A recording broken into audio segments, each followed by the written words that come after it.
La idea en el fondo es completar nuestra investigación de esos temas.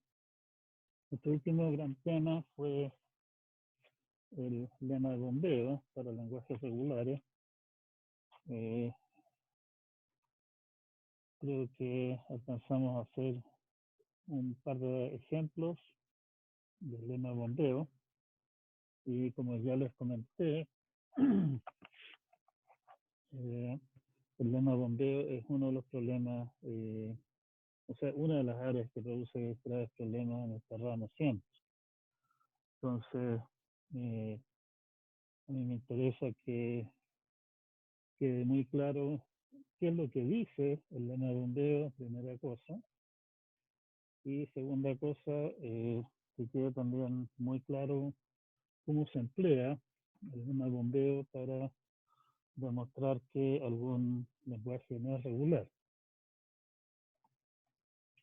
Si quieren ver muchos ejemplos de aplicaciones de cómo demostrar que lenguajes no son regulares, el sitio de ciencia de computación que les mencioné, esa es una pregunta recurrente. Muchas veces sí, la pregunta del caso se termina cerrando por ser una copia de alguna pregunta anterior, pero igual hay otros ejemplos ahí. He sacado algunos ejemplos entretenidos de soldados, de lenguajes que parecen ser no regulares, pero resultan ser regulares y viceversa.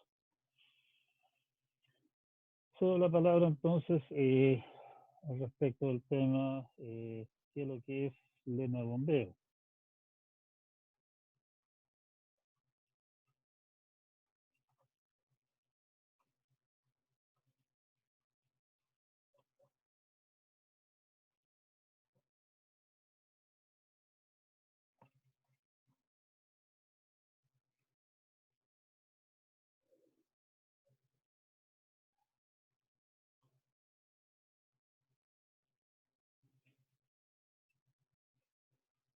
Bien, el recién llegado de una premia concursante. Explíquenos el lema de bombeo.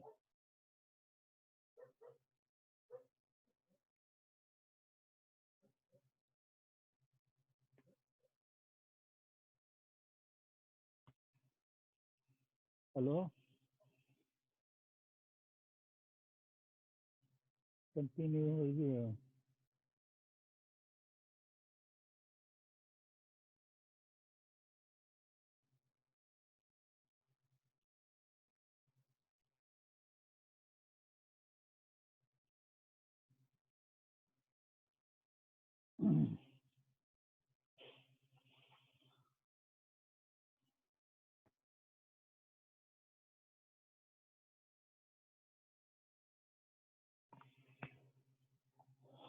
Supongo que el lema de bombeo ya le resulta tan aburrido que por eso no quieren volver a explicarlo, por lo que lo encuentran trivial. Oh, Iván, profesor. Adelante, Iván. Explique qué es lo que dice el lema de bombeo. ¿Se escucha, profesor? Sí, se escucha. Bueno, ya voy a tratar de explicarlo entonces el lema del bombeo. Dice que, bueno, si un lenguaje L es regular, entonces hay una constante n para la cual se va a cumplir que nosotros podemos descomponer una palabra, sigma, en alfa, beta, gamma, pero esa descomposición tiene algunas condiciones que tiene que cumplir. Por ejemplo, esa descomposición beta tiene que ser distinto de vacío, de la palabra vacía. Y el módulo de alfa beta tiene que ser menor o igual a este número, a esta constante n.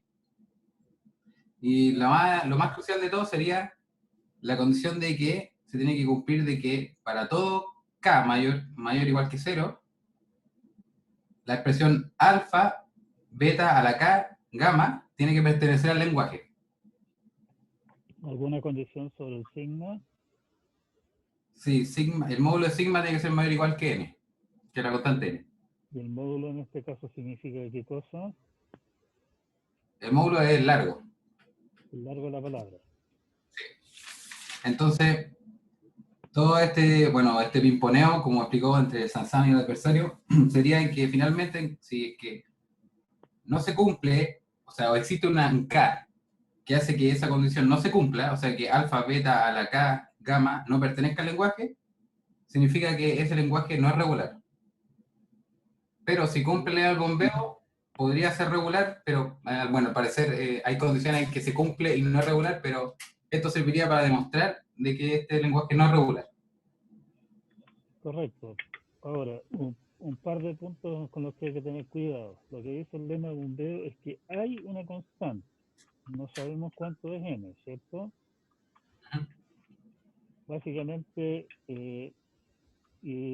que todas las palabras que son más largas que esa constante n, la podemos dividir en 3 pedazos.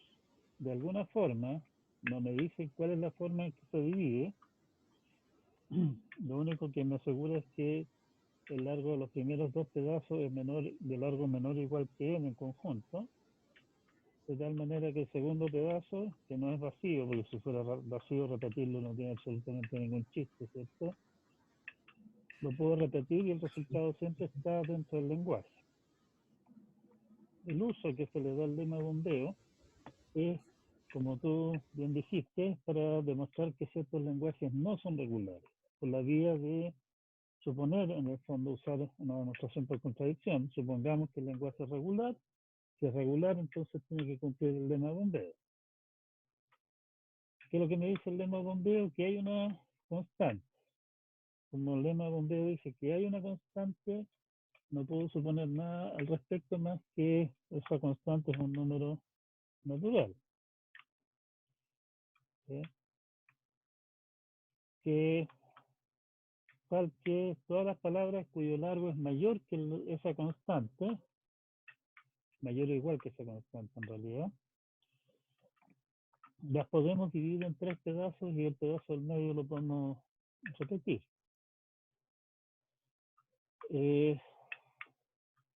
Como el lema de bombeo no me dice nada acerca de la división, yo tengo que demostrar, para demostrar que el lema de bombeo no se cumple, que cualquier división que cumpla con las condiciones que sí me pone el lema de bombeo, que el largo de alfa beta en total es menor o igual que n, y que beta no es vacío, significa que el cuento no va a funcionar. O sea, tengo que ponerme en todos los casos posibles.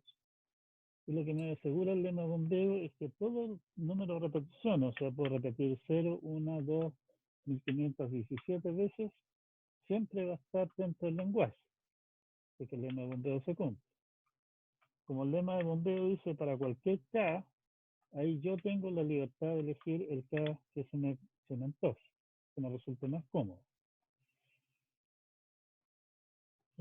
Como vimos en la estrategia de demostración, que nos ponemos en las situaciones que estamos nosotros lidiando con un adversario, nosotros proponemos el lenguaje y dado el lenguaje, el adversario nos pone n, la constante del lema. Como es un adversario, mala leche, pone el n de manera que nos resulte lo más complicado posible. Si a nosotros nos resultara como, por ejemplo, un n que es una potencia de 2, bueno, garantizadamente va a ser cualquier cosa menos una potencia de 2. ¿Sí? Si nos conviene que el n sea primo, va a elegir alguna cosa que no sea un número primo, y así sucesivamente. O sea, no, el adversario nos pone un n y nosotros no tenemos ningún control sobre lo que hace. Lo que sí, que dado el n, nosotros ahora estamos en libertad de elegir una palabra en el lenguaje. Una palabra en el lenguaje cuyo largo sea mayor o igual a n. Y nuestro adversario, nuevamente tratando de complicarnos la vida lo más posible, divide la palabra en 3 trozos que cumplen las condiciones del caso, y nosotros tenemos entonces que elegir un K que haga que todo el cuento falle. Que alfa, beta, la K, gamma no pertenece al lenguaje. Tenemos que ponernos entonces como alfa, beta y gamma, los elige nuestro adversario, tenemos que ponernos en todos los casos. Tenemos que considerar todos los casos. No basta con demostrar que para alguna división particular el cuento no funciona. Capaz que para esa división en particular no funcione, pero para la división siguiente sí funciona perfectamente. Tenemos que demostrar que ninguna funciona, porque queremos dejar claro de que nuestro adversario no puede ganar. ¿Sí? ¿Vamos viendo, Iván? Sí, profe. Ya. Vimos un par de ejemplos. En fondo, supongo que si se ponen a cachurear, en algún momento subimos, en realidad, me acabo de acordar de nuevo, fragancia mía, de actualizarlo.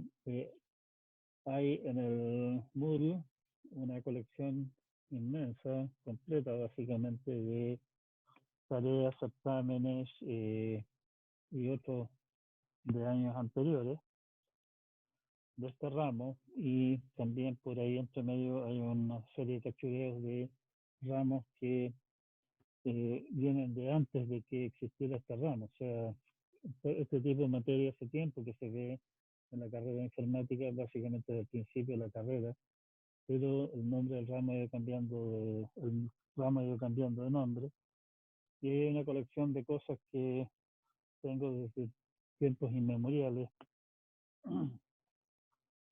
Así que ahí seguramente cachureando van a encontrar montones de ejercicios y problemas, generalmente los certámenes y las tareas tal vez no tanto, de los certámenes sí en general tienen soluciones completas, así que hay un montón de ejercicios para revisar y verificar de que ustedes saben bien lo que están haciendo al respecto. ¿Sí? Bien, siguiente tema son propiedades de clausura. Propiedad de clausura, básicamente clausura, la propiedad de clausura significa que si ustedes aplican una cierta operación a elementos de un conjunto, el resultado siempre está en el mismo conjunto. A eso se le llama, se dice que ese conjunto es cerrado con respecto a esa operación. Creo que esto lo habíamos visto, pero una rápida repetición no vale la pena, los vale la pena igual. Por ejemplo, los números naturales son cerrados con respecto a la suma, porque si yo sumo dos números naturales, el resultado siempre va a ser un nuevo número natural.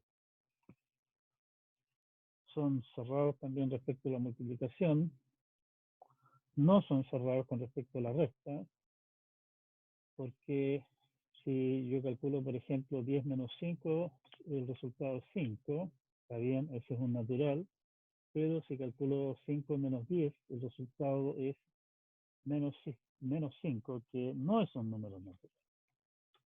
De la misma manera, los números naturales no son cerrados con respecto a la división, porque 1 partido por 3, por ejemplo, es un tercio, que no es un número natural. Bueno, de la misma manera como hablamos de operaciones como sumas, restas y qué sé yo, podemos considerar toda clase de otras operaciones. Qué sé yo, los números naturales son cerrados con respecto a la operación de calcular el factorial. No son cerrados con respecto a la operación de calcular raíces cuadradas. Los números reales no son cerrados con respecto a las raíces cuadradas, porque, por ejemplo, la raíz cuadrada de menos 1 no existe. Pero sí son cerrados con respecto a la operación de raíz cúbica. La raíz cúbica de menos 1 es perfectamente viable. Y así sucesivamente. Aquí estamos hablando de lenguajes, en particular nos interesan los lenguajes regulares, y nos interesa entonces ver algunas propiedades que digan que si lo que entra es regular, el resultado sigue siendo regular. Ojo, esto no quiere decir que si lo que entra es regular, o sea, perdón, no quiere decir que si lo que sale es regular, necesariamente lo que entra es regular. Por ejemplo, los números enteros son cerrados con respecto a la operación cuadrada, porque el número multiplicado por sí mismo es un natural nuevamente, o un entero nuevamente. Pero el que si yo tomo, por ejemplo, raíz de 2 y lo leo al cuadrado y obtengo como resultado un número entero, no quiere decir que raíz de 2 sea un número entero. ¿Sí? Hay que tener cuidado con eso. La misma situación se da acá.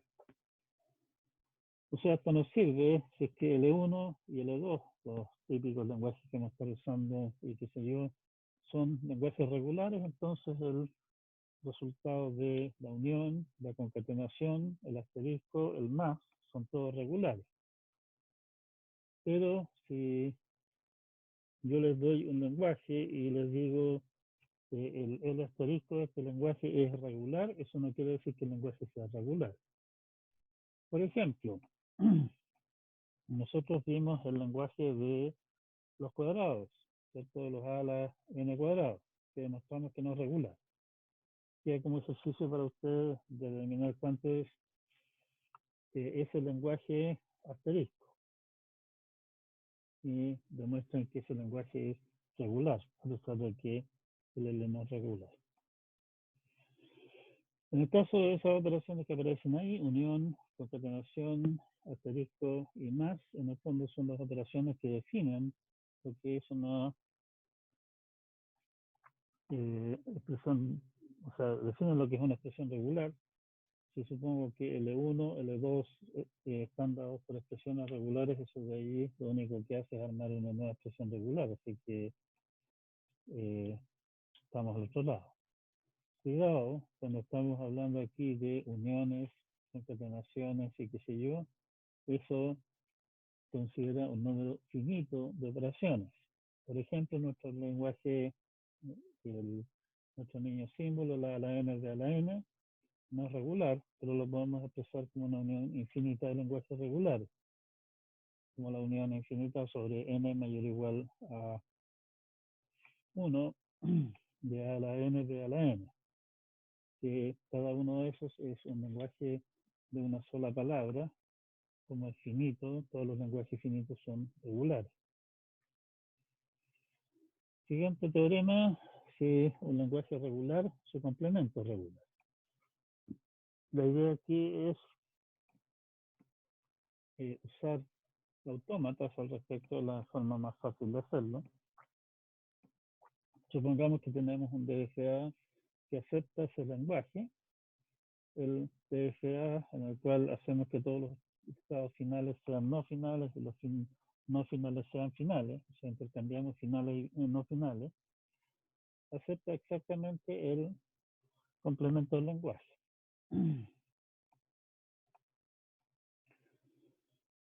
Y siguiente teorema, una pregunta que hicieron al principio del semestre, ¿qué pasa con la intersección de lenguajes? Bueno, si L1 y L2 son lenguajes regulares, entonces la intersección entre los dos es regular también.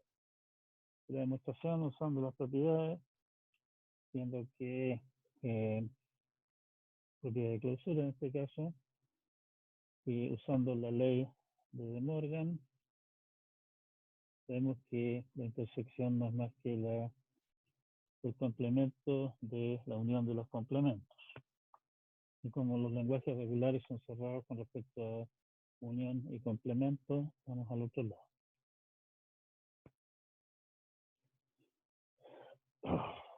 Lo mismo respecto a diferencia de conjuntos, diferencia simétrica y otras más. O sea, básicamente cualquier operación entre las típicas operaciones entre pares de conjuntos, digamos. aplicados al lenguaje, intersección, unión, diferencia simétrica, todas esas cosas son todas también siempre regulares. Una cosa un poquitito más complicada es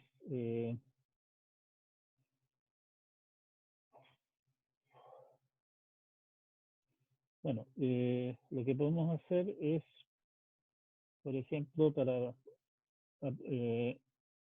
usar lo que hemos aprendido hasta acá, es demostrar que el lenguaje L de A a la I de a la J con I distinto de J no es regular. Supongamos que L es regular.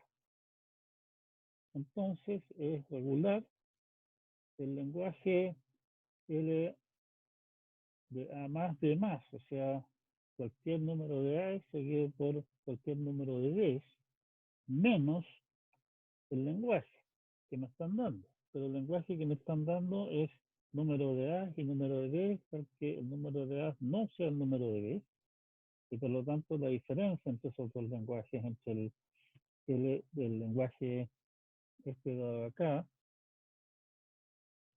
y nuestro lenguaje L, es exactamente el lenguaje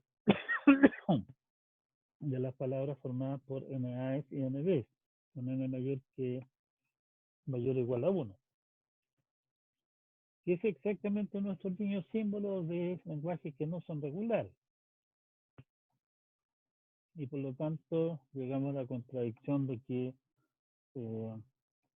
ese lenguaje debería ser regular, pero no es regular. En alguna parte cometimos un error, hay alguna suposición que está mal, y la única suposición que hicimos fue que L era regular. ¿Sí? Don Iván, ¿se entiende el ejemplo?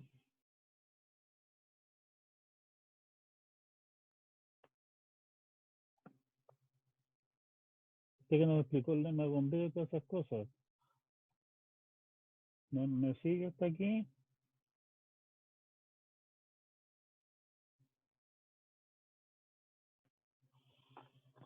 Está claro entonces también para todo el resto, espero. Sí, profe. Ya, entonces, ¿qué técnicas tenemos para demostrar que un lenguaje es regular?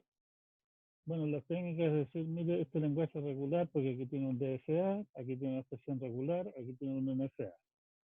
¿Qué es lo que resulta más cómodo normalmente, dependiendo de las situaciones, ya sea un NFA, porque hay menos restricciones a armar esa clase de cosas, o una expresión regular, según sea el caso? Para demostrar que un lenguaje no es regular, la herramienta principal que tenemos es el lema de bombeo, la más fácil de usar.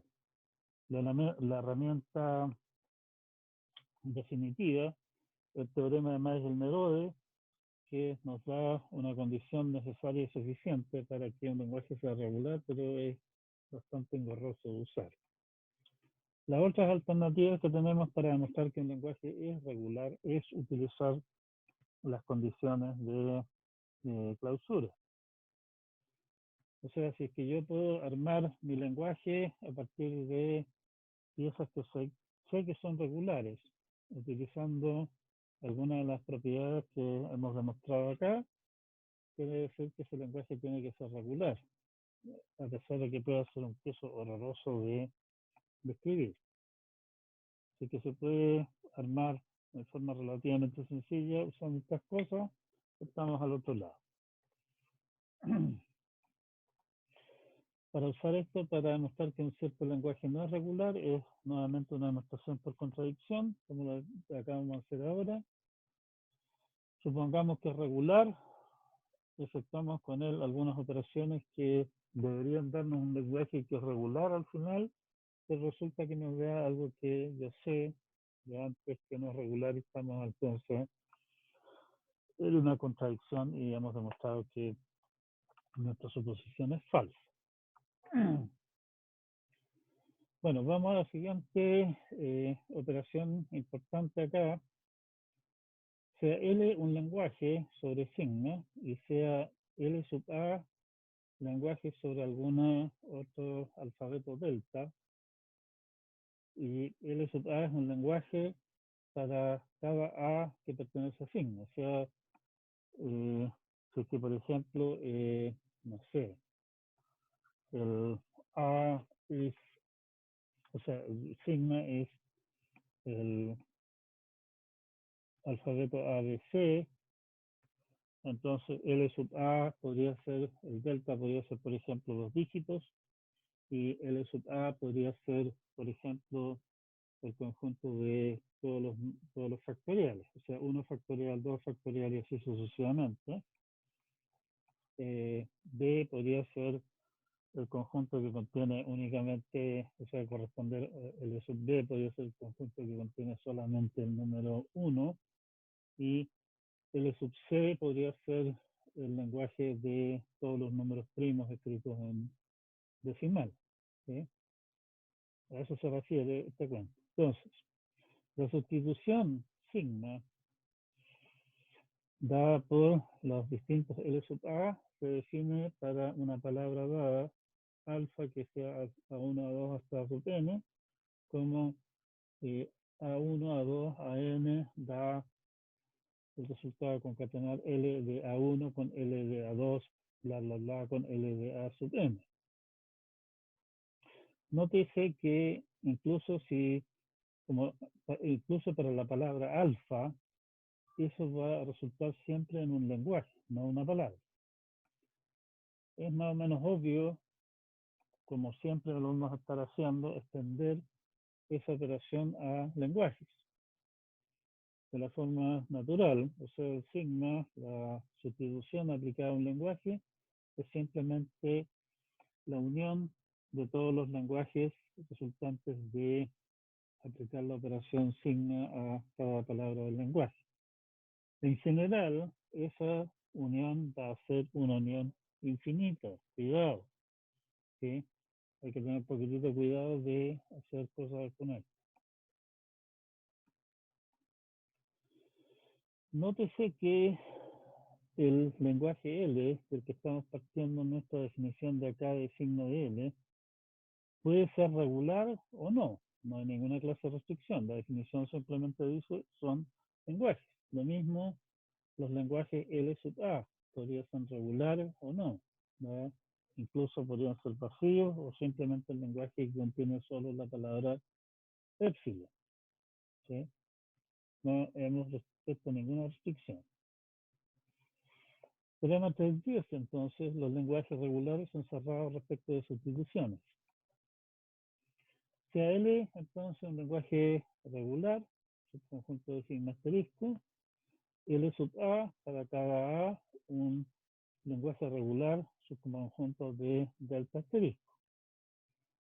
Supongamos que tenemos expresiones regulares R y R sub A, tales que el lenguaje L es el lenguaje descrito por la expresión regular R, y L sub A es el lenguaje descrito por la expresión regular R sub A. Si yo simplemente ahora chanchamente, cada vez que aparece A en la expresión regular R, reemplazo RA, obtenemos una expresión regular, claramente, y esa expresión regular también está claro que simplemente va a representar la sustitución aplicada sobre él. ¿Se entiende lo que está pasando?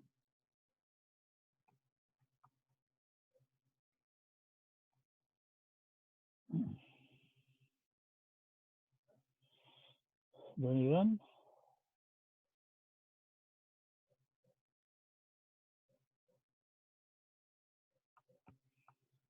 Es básicamente si tomo un lenguaje y cada vez que aparece un símbolo, por ese símbolo reemplazo un lenguaje completo. El lenguaje original era regular y los reemplazos son todos regulares. Esa es una sustitución de lenguajes regulares en uno regular. El resultado siempre va a ser regular. Esa es otra operación que es interesante porque nos permite, por ejemplo, o sea, nos permite construir nuevamente lenguajes más complejos basándonos en piezas más simples, o piezas que en realidad a su vez pueden ser bastante complicadas.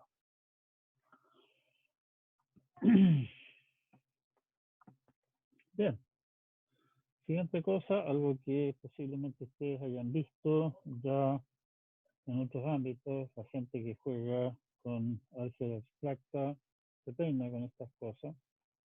Aquí estamos usando esto, pero en un sentido bien limitado en el fondo. Para nosotros, un homomorfismo de sigma asterisco delta asterisco, una función h, tal que básicamente, entre comillas, respeta la concatenación. O sea, para todo alfa y beta resulta que esto es cierto. Ojo, sí, que en realidad si ustedes se fijan, como sigma asterisco es una cosa y delta asterisco es una cosa distinta, las concatenaciones que estamos hablando al lado izquierdo y derecho de esta igualdad en realidad son diferentes. A la izquierda estamos hablando de concatenación en sigma, al lado derecho estamos hablando de concatenación en delta asterisco, en sigma asterisco y delta asterisco respectivamente.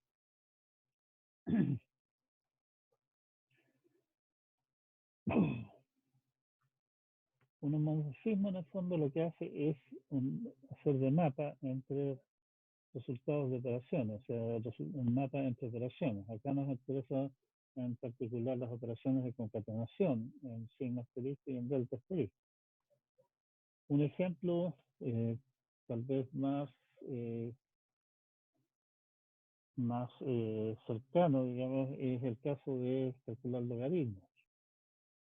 El logaritmo del producto es la suma de los logaritmos.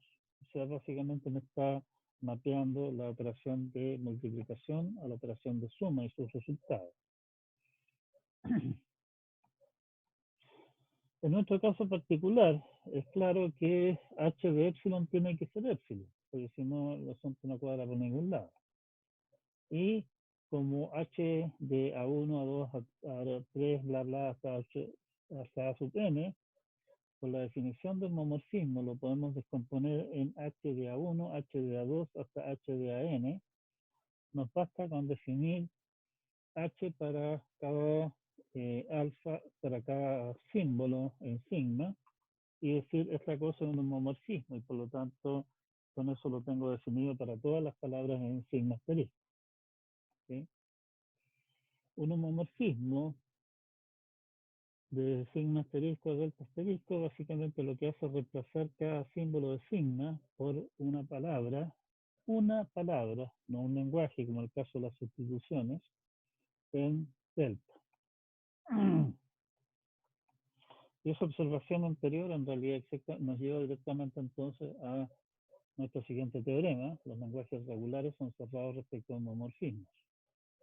Un homomorfismo no es más que una sustitución particular en la cual el lenguaje por el que sustituyo el símbolo A cualquiera es uno solo, una sola palabra. Como es una sola palabra, es un conjunto finito, los conjuntos finitos son regulares. O sea, si tomo un lenguaje regular, le aplico un homomorfismo, estoy haciendo una sustitución de lenguajes regulares en un lenguaje regular, y por lo tanto el asunto es cerrado. Hasta aquí no hay nada demasiado novedoso. Esto es simplemente un caso particular de lo anterior y por lo tanto sí no es tan relevante. Lo que sí es entretenido es el hecho de que los lenguajes regulares son cerrados respecto a homomorfismos inversos.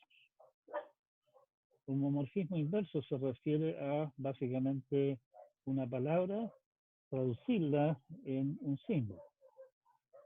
Eso tampoco nos suena tan particularmente divertido hasta que uno se acuerda de que una palabra podría ser también épsilon.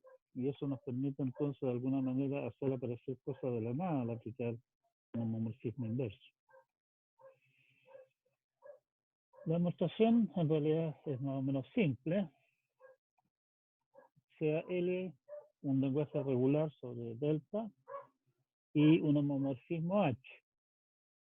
Y tenemos un autómata M, que sea un DFA, me resulta más cómodo trabajar con DFA porque está forzado lo que hacen, tal que ese DFA acepta ese lenguaje L. El DFA N', que vamos a definir a continuación, acepta el lenguaje que corresponde al homomorfismo inverso de L. Lo que hace M' básicamente es tomar un símbolo y simular el resultado de aplicar el homomorfismo de ese símbolo en el autómata M. ¿Sí? Esto de aquí. Cada vez que consume un símbolo, aplica el homomorfismo. Y ve que lo que haría el autómata del lenguaje L con el resultado del homomorfismo.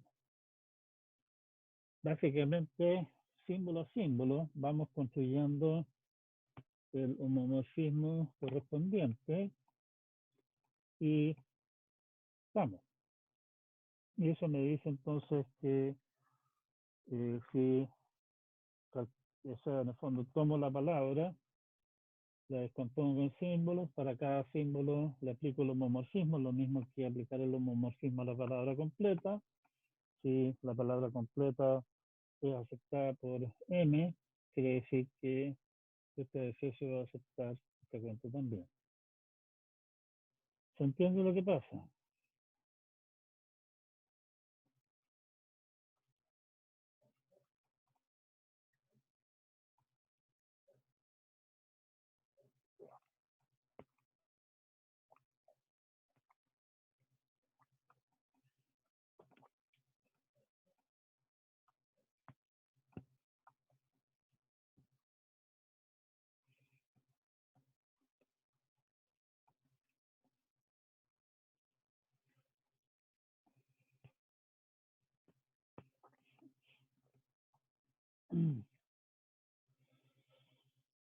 Bien.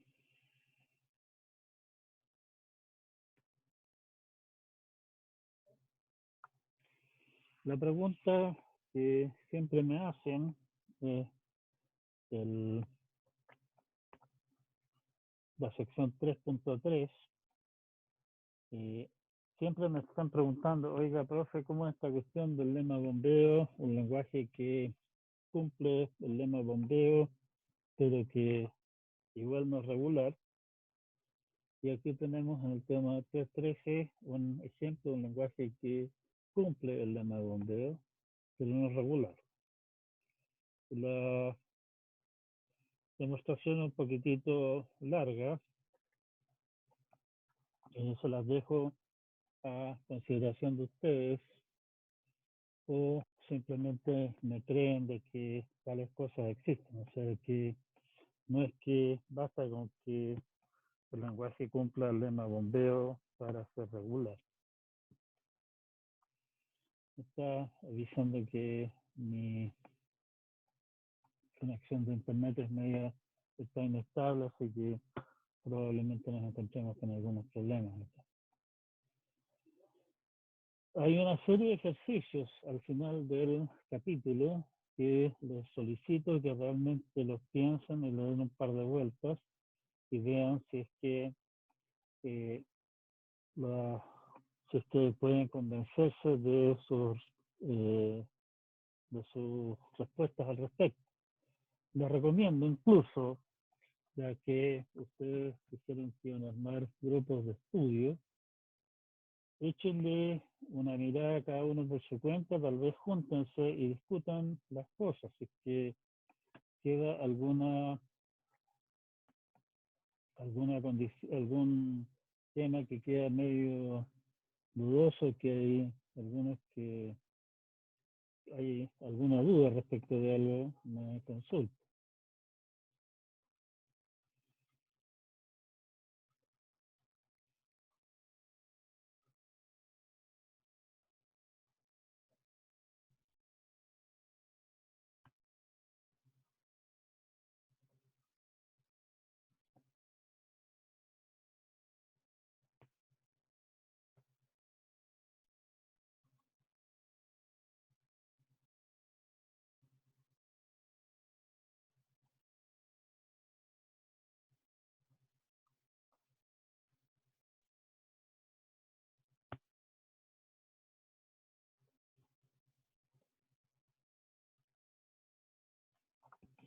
Como iba diciendo,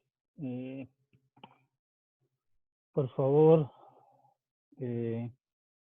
discutan, desarrollen los ejercicios del capítulo. Yo sé que ustedes iban a crear algún grupo de discusión entre ustedes. Discútanlo allí, que lo que dice cada uno de ustedes respecto a los distintos ejercicios.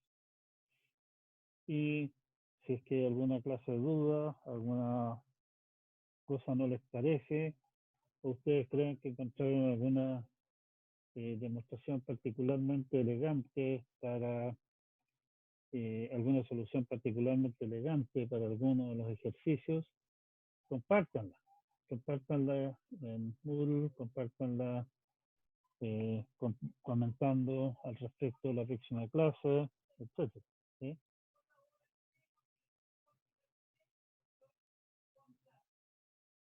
¿Estamos?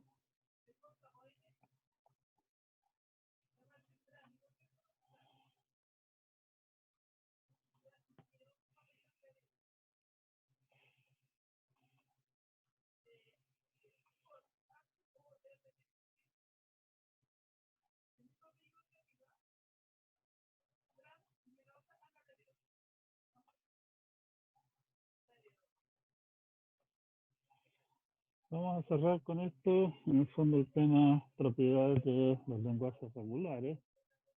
Van a aparecer tal vez algunos adicionales en lo que viene después, digamos, pero esto es lo principal, lo más importante. Hay un capítulo más, bueno, más adelante en realidad, que trata sobre clasificar lenguajes, en el cual parte de la pega en el fondo está en decir, bueno, este lenguaje es regular, no es regular, si no es regular, ¿qué clase de otro lenguaje es? O sea, vamos a seguir de alguna manera lidiando con esta clase de cosas, pero de una forma tan directa como acá. Si no hay consultas, comentarios o últimas cosas a comentar respecto del tema aquí, cerramos esto acá por hoy día.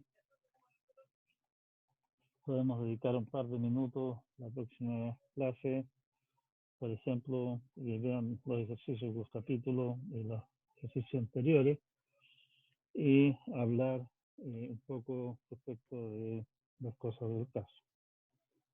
¿Qué más? En el Moodle está mencionado un paquete de software llamado JFlap, que es un ADFS escrito en Java. La interfaz no es precisamente lo más feliz del mundo, pero salva. Y esa cosa permite hacer toda clase de operaciones con lenguaje. O sea, por ejemplo, ustedes le pueden dar un DFA y pedirle el DFA mínimo, le pueden dar una expresión regular y pedirle que les dé un DFA, le pueden preguntar si es que una cierta palabra pertenece al lenguaje escrito por un DFA, etc. Échenle una mirada a eso. Es una buena herramienta para aprender, para armarse, digamos, ejercicios y resolverlos y ver si es que uno está entendiendo bien de qué se trata el cuento.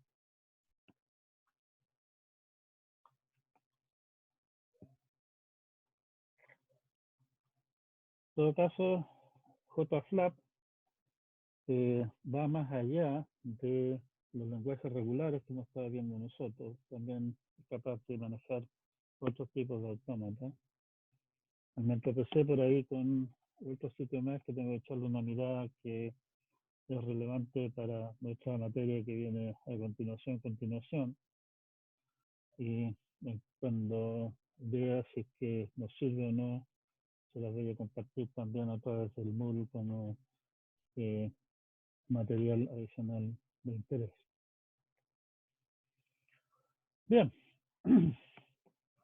como veo que por el momento no hay más consultas, vamos raudamente a nuestro siguiente tema, que es el tema de patrones de búsqueda, que en realidad es una de las aplicaciones más importantes, prácticas, de lo que son expresiones regulares o cosas, variantes similares. Muchos programas, ustedes conocen, ustedes han usado editores de texto, salvo que sean de los que se consideran héroes por jamás haber programado nada. Han usado ¿cómo se llama? Editores de texto para escribir sus programas. Han usado herramientas como un procesador de texto como Word.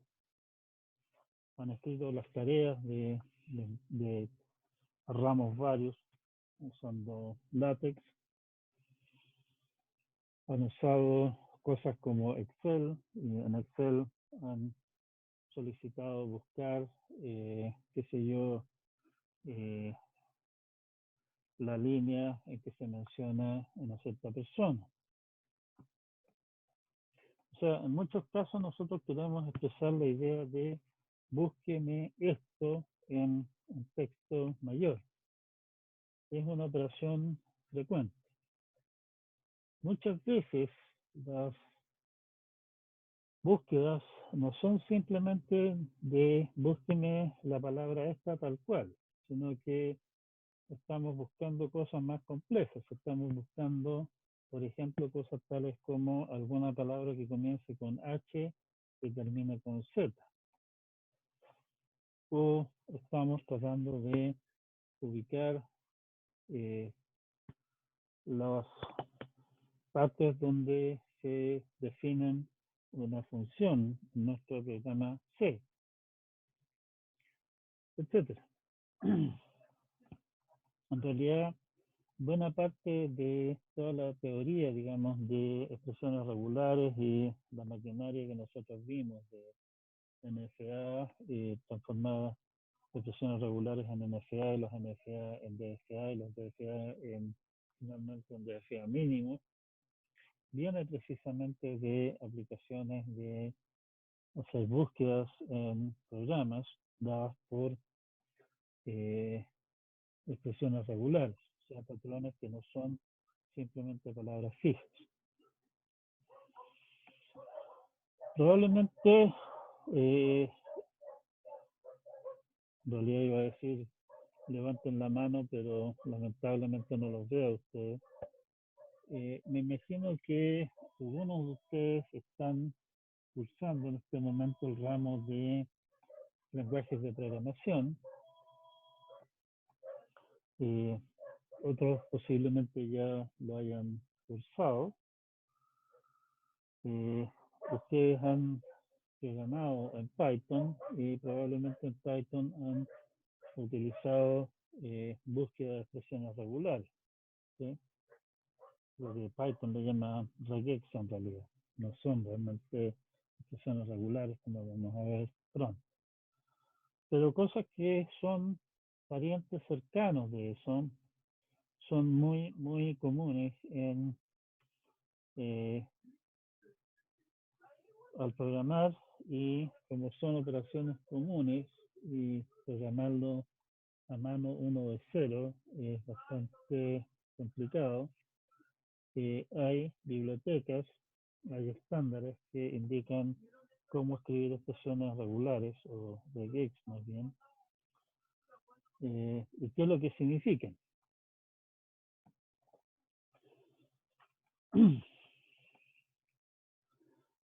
Una buena parte de las cosas que a uno le interesa buscar, no todas, claro, pero sí la inmensa mayoría de ellas, o al menos una parte lo suficientemente grande como para ser de inmenso interés, se puede expresar con expresiones regulares o algo similar. Y el lenguaje que se usa para expresar esos patrones de búsqueda le llaman regex, por regular expression. Aunque, como dije ya, en rigor vamos a tener cosas que no lo son. Las variantes estandarizadas son las expresiones regulares de POSIX. POSIX es un estándar sobre sistemas operativos, básicamente nació de los sistemas operativos estilo Unix y Linux, en particular las herramientas de Linux, adhieren en forma bastante estrecha a lo que es POSIX. POSIX maneja dos variantes de expresiones regulares, lo que llama expresiones básicas, Basic Regular Expressions, BRE, y extendidas, ERE. Y posiblemente la tercera más usada son las empleadas por el lenguaje Perl y sus derivados. Hay una biblioteca que es independiente del lenguaje mismo, llamada PCRE, Perl Compatible Regular Expressions, que permite básicamente escribir expresiones regulares estilo Perl, que permite una serie de operaciones bastante interesantes. Vean el manual correspondiente, que permite entonces expresar búsquedas y también reemplazo en forma muy cómoda. Diferentes dialectos de regex, cada lenguaje, digamos, salvo algunos que simplemente adoptan, nosotros vamos a usar las expresiones regulares de POSIX o las de Perl. Cada lenguaje tiene su propia variante. Java tiene su biblioteca de expresiones regulares, que es un tanto distinta a las demás. Python tiene la suya, que también es media exótica, y así sucesivamente. Ahora, queremos expresar patrones, y esos patrones, la única manera que tenemos de expresarlos es a través de texto, y por lo tanto hay que escribirlos en texto normal, digamos. No tenemos el derecho de decir, oiga, nos reservamos el asterisco, la barra vertical o qué sé yo, esas cosas que para nosotros eran metasímbolos cuando hablamos de expresiones regulares. No podemos simplemente reservarnos esas cosas. Vamos a querer poder hablar de patrones de búsqueda que contienen asteriscos y barras verticales y otras cosas. Vamos primeramente por las expresiones regulares básicas de POSIX, que tiene una serie de metaconstrucciones. En general, si es que se usa un cierto símbolo para una metaconstrucción, por ejemplo, el primero que aparece acá, el signo tongo. Si yo quiero mencionar un signo tongo, lo que tengo que hacer es poner \tongo en este caso. Y si quiero mencionar un backslash, bueno, le pongo \backslash.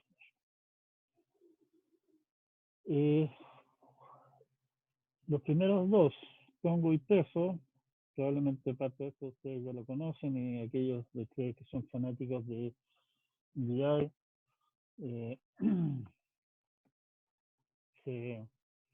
lo saben de memoria.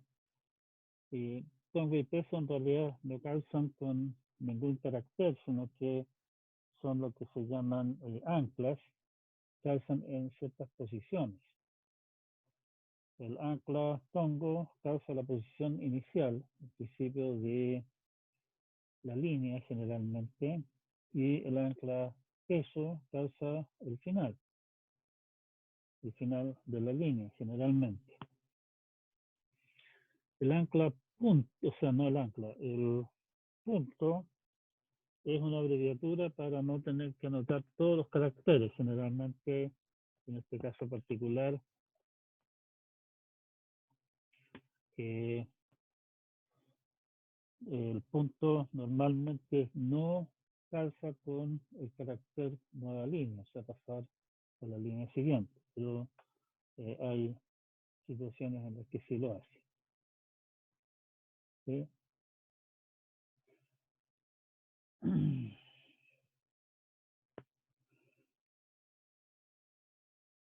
Se usa corchetes para indicar un conjunto de caracteres, o sea, lo que nosotros en expresiones regulares anotaríamos como paréntesis A, barra vertical B, barra vertical bla, bla, bla. Eso es una situación suficientemente común como para que exista una abreviatura especial acá. La abreviatura especial es corchetes. O sea, si yo quiero, por ejemplo, calzar una vocal, lo que yo haría sería poner corchetes A, E, I, O, U. Cierre corchetes. ¿Sí? Nuevamente, como es muy común considerar situaciones en las cuales me interesa, por ejemplo, cualquier dígito que vaya del 0 al 6, yo puedo, en vez de tener que poner corchetes 0, 1, 2, 3, 4, 5, 6, yo puedo anotar simplemente corchetes 0-6, con lo cual estoy diciendo los dígitos entre 0 y 6.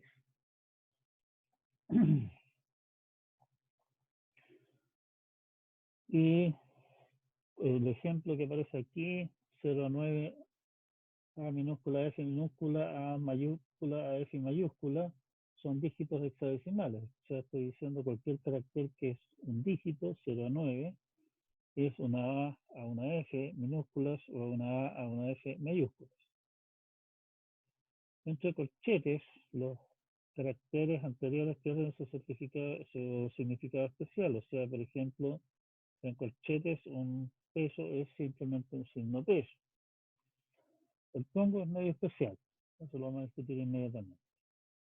Si queremos incluir corchete, póngala en la primera posición para incluir el guión y que no lo entienda como estamos hablando un rango de caracteres. Póngalo al principio o póngalo al final. Otra condición, construcción común es querer decir, oiga, cualquier cosa que no sea una letra, por ejemplo. Y para eso existe la construcción de corchete con tongo al principio. Tongo al principio significa negar ¿cómo se llama? El rango. Como dice ahí el ejemplo, corchete tongo A-Z es cualquier carácter que no es una letra menor. Las otras cosas conocidas son asterisco, que aparece más abajo, que significa exactamente lo mismo que es nuestro asterisco. Repito lo anterior, que puede ser un grupo, 0 o más veces. Un grupo se refiere en este caso particular a algún pedazo de la expresión, alguna subexpresión entre backslash abre paréntesis hasta backslash cierre paréntesis. Eso es porque en el fondo es un agregado un tanto posterior al asunto que lo pusieron como backslash abre paréntesis y backslash cierre paréntesis para poder marcarlo en forma especial. La gracia de esto es que podemos decir, por ejemplo, como dice aquí, backslash paréntesis a z asterisco, backslash cierre paréntesis, guión backslash 1. El backslash 1 en el fondo hace referencia a lo que se calzó con esta primera cosa de acá. Y por lo tanto, eso nos está hablando de palabras que están repetidas, como por ejemplo bio bio o tagua tagua. ¿Sí? Claro que también hace referencia como el a z asterisco, en el fondo es también nada. Eso podría calzar también con nada guión nada, o sea, un simple guión. El estándar del caso me dice que en esta clase de construcciones se permiten en el fondo hasta 9 paréntesis que por lo demás pueden estar anidados, pero muchas implementaciones permiten en realidad más mediante alguna clase de chamullo raro, o sea, hay que decirle que estoy hablando de décimo paréntesis y no del paréntesis 1 seguido por un 0. Y finalmente, un agregado adicional es backslash llave m,n, backslash llave, que significa repetirlo inmediatamente anterior entre m y n veces. Por ejemplo, a backslash llave, esto de aquí, significa entre 2 y 5a. Obviamente de esa manera yo puedo decir, por ejemplo, a repetido 30 veces, ha repetido al menos una y a lo más 200 veces o toda esa clase de cosas. Muchas de las implementaciones de esto permiten, por ejemplo, omitir el m o el n, y en ese caso suponen lo obvio. O sea, si omito el m, suponen que el m es 0. Si omito el n, significa infinito. O sea, todas las veces que se pueda.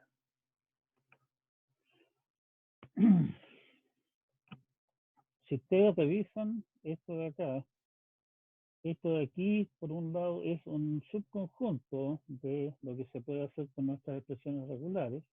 En particular, en ninguna parte aparece la operación de esto o aquello. Aquí estamos hablando simplemente de concatenar cosas. Cada una de las cosas puede ser más o menos compleja, digamos, pero no puedo decir, considere esta alternativa o esta otra. Eso simplemente no está. O sea, por un lado, tiene cosas de menos. Y por el otro lado, permite hacer cosas que expresiones regulares, como las conocimos nosotros, no permiten hacer. Por ejemplo, esta cosa de decir, oiga, calce esto y calce de nuevo exactamente lo mismo. O sea, el ejemplo de tagua tagua, por ejemplo. ¿Sí? Esa clase de cosas no podemos hacerlas en expresiones regulares, y por lo demás queda como un entretenido ejercicio para ustedes convencerse de que esa operación no me permite reconocer lenguajes que no son regulares. Y por eso llamarle expresiones regulares a esto en realidad es un nombre equivocado. Las expresiones regulares extendidas vienen de una herramienta de búsqueda que se llama grep, donde se introdujeron y agrega un par de operaciones adicionales y elimina el tener que poner backslash paréntesis, backslash corchete, por ejemplo. O sea, simplemente se anota en expresiones regulares extendidas, se anota simplemente paréntesis o corchete. Y nos agrega las operaciones adicionales de interrogación. Lo anterior es opcional, o sea, 0 o una vez. Y la otra que nosotros conocemos, el más, que significa lo inmediatamente anterior, una o más veces. Y nos repone lo que se nos había perdido en las expresiones regulares básicas, que es la alternancia, barra vertical. Esto o aquello. ¿Sí?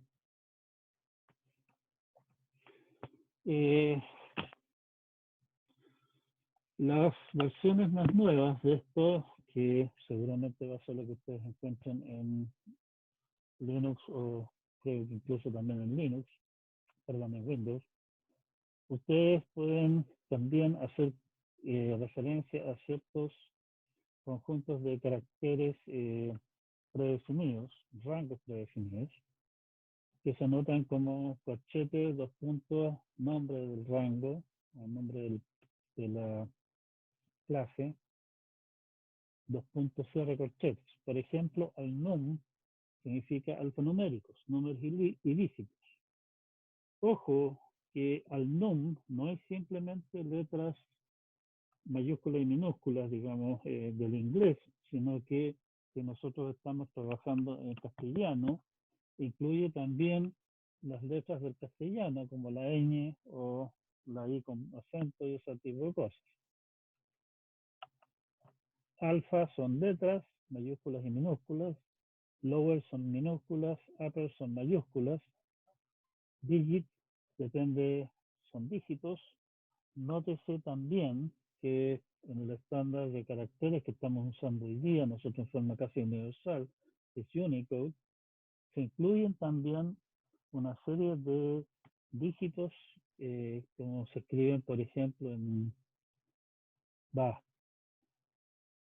los dígitos escritos en árabe, por mucho que nosotros le llamamos dígitos arábicos a los dígitos nuestros, en árabe los dígitos se escriben de forma completamente distinta.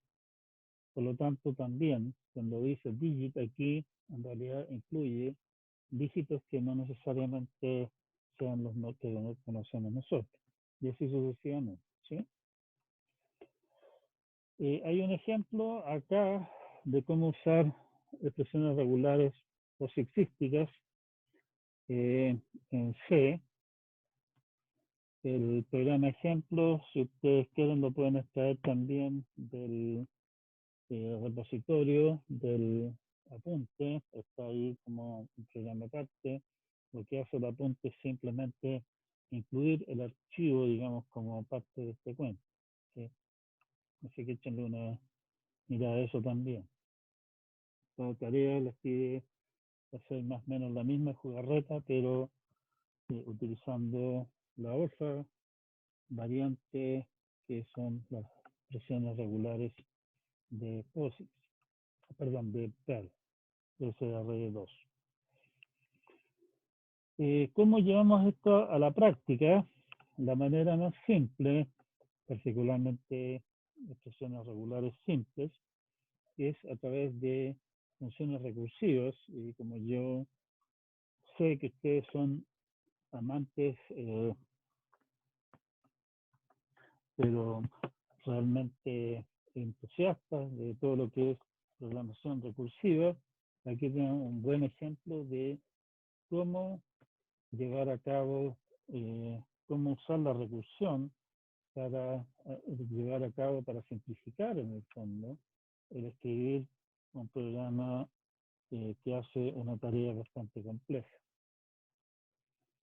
Cuidado, esto es